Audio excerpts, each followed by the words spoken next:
পেশেন্টটো আমাক ইমাৰ্জেঞ্চি লৈ আহিলে। পেশেন্টটো আপোনাৰ এইখিনি ৰামপুৰৰ সেইখিনিত এক্সিডেণ্ট হোৱা বুলি কৈছে। আমাৰ তাত যেতিয়া লৈ আছে কণ্ডিশ্যনটো একেবাৰে বেয়া, আনকনচিয়াছ হৈ আছে, ইয়ত আছে। আমি যিখিনি ফাৰ্ষ্ট এড ট্ৰিটমেণ্ট ল'ব লাগে আমি সেইখিনি ট্ৰিটমেণ্ট দি পেলাই ইমাৰ্জেঞ্চিৰ কাৰণে গুৱাহাটী মেডিকেল কলেজত পঠাই দিছোঁ। তেওঁ ব্ৰেইনত আঘাত আছে, নাকেদি মুখেদি ব্লাড তেজ আহিছে, মানে ব্ৰেইন ইঞ্জুৰি আছে, হেড ইঞ্জুৰি আছে। মই তেওঁৰ এইটো প্ৰফেশ্যনটো মই সোধা নাই, মই সেই বিষয়ে প্ৰফেশ্যনটোৰ বিষয়ে মই নাজানো। মই পেচেণ্টটো মেনেজ কৰাৰ তালতে বেছি সময় জড়িত হৈ আছিলোঁ, গতিকে মই এইটো তেওঁৰ প্ৰফেশ্যন আমি সুধিব পৰা নাই। কণ্ডিশ্যনটো খুবেই বেয়া, মানে বহুত অত্যন্তই বেয়া কণ্ডিশ্যন। পেচেণ্টটো আমাক ইমাৰ্জেঞ্চি লৈ আহিলে। পেচেণ্টটো আপোনাৰ এইখিনি ৰামপুৰৰ সেইখিনিত এক্সিডেণ্ট হোৱা বুলি কৈছে। আমাৰ তাত যেতিয়া লৈ আছে কণ্ডিশ্যনটো একেবাৰে বেয়া, আনকনচিয়াছ হৈ আছে, ইয়ত আছে। আমি যিখিনি ফাৰ্ষ্ট এড ট্ৰিটমেণ্ট ল'ব লাগে আমি সেইখিনি ট্ৰিটমেণ্ট দি পেলাই ইমাৰ্জেঞ্চিৰ কাৰণে গুৱাহাটী মেডিকেল কলেজত পঠাই দিছোঁ। তেওঁ ব্ৰেইনত আঘাত আছে, নাকেদি মুখেদি ব্লাড তেজ আহিছে, মানে ব্ৰেইন ইঞ্জুৰি আছে, হেড ইঞ্জুৰি আছে। মই তেওঁৰ এইটো প্ৰফেশ্যনটো মই সোধা নাই, মই সেই বিষয়ে প্ৰফেশ্যনটোৰ বিষয়ে মই নাজানো।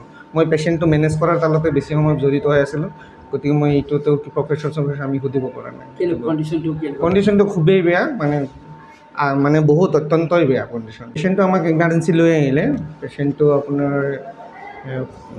আপোনাৰ এইখিনি ৰামপুৰৰ সেইখিনিত এক্সিডেণ্ট হোৱা বুলি কৈছে। আমাৰ তাত যেতিয়া লৈ আছে কণ্ডিশ্যনটো একেবাৰে বেয়া, আনকনচিয়াছ হৈ আছে, ইয়ত আছে। আমি যিখিনি ফাৰ্ষ্ট এড ট্ৰিটমেণ্ট ল'ব লাগে আমি সেইখিনি ট্ৰিটমেণ্ট দি পেলাই ইমাৰ্জেঞ্চিৰ কাৰণে গুৱাহাটী মেডিকেল কলেজত পঠাই দিছোঁ। তেওঁ ব্ৰেইনত আঘাত আছে, নাকেদি মুখেদি ব্লাড তেজ আহিছে, মানে ব্ৰেইন ইঞ্জুৰি আছে, হেড ইঞ্জুৰি আছে। মই তেওঁৰ এইটো প্ৰফেশ্যনটো মই সোধা নাই, মই সেই বিষয়ে প্ৰফেশ্যনটোৰ বিষয়ে মই নাজানো। মই পেচেণ্টটো মেনেজ কৰাৰ তালতে বেছি সময় জড়িত হৈ আছিলোঁ, গতিকে মই এইটো তেওঁৰ প্ৰফেশ্যন আমি সুধিব পৰা নাই।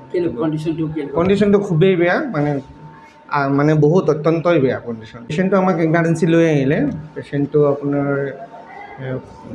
আপোনাৰ এইখিনি ৰামপুৰৰ সেইখিনিত এক্সিডেণ্ট হোৱা বুলি কৈছে। আমাৰ তাত যেতিয়া লৈ আছে কণ্ডিশ্যনটো একেবাৰে বেয়া, আনকনচিয়াছ হৈ আছে, ইয়ত আছে। আমি যিখিনি ফাৰ্ষ্ট এড ট্ৰিটমেণ্ট ল'ব লাগে আমি সেইখিনি ট্ৰিটমেণ্ট দি পেলাই ইমাৰ্জেঞ্চিৰ কাৰণে গুৱাহাটী মেডিকেল কলেজত পঠাই দিছোঁ।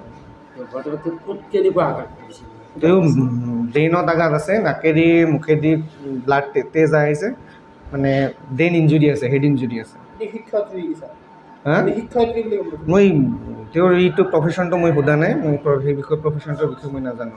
মই পেচেণ্টটো মেনেজ কৰাৰ তালতে বেছি সময় জড়িত হৈ আছিলোঁ, গতিকে মই এইটো তেওঁৰ প্ৰফেশ্যন আমি সুধিব পৰা নাই।